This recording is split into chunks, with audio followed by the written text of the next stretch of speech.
بسم الله الرحمن الرحيم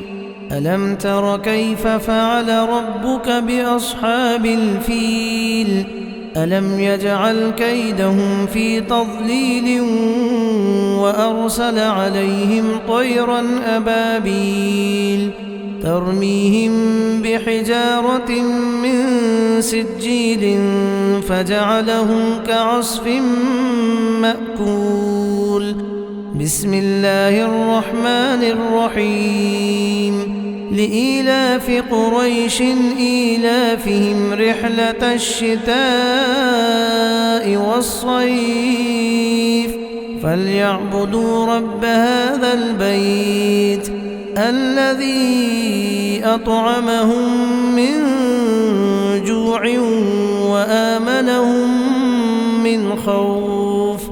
بسم الله الرحمن الرحيم أرأيت الذي يكذب بالدين فذلك الذي يدع اليتيم ولا يحض على طعام المسكين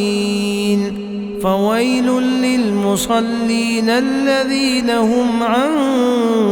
صلاتهم ساهون الذين هم يراءون ويمنعون الماعون بسم الله الرحمن الرحيم إنا أعطيناك الكوثر فصل لربك وانحر إن شانئك هو الأبتر.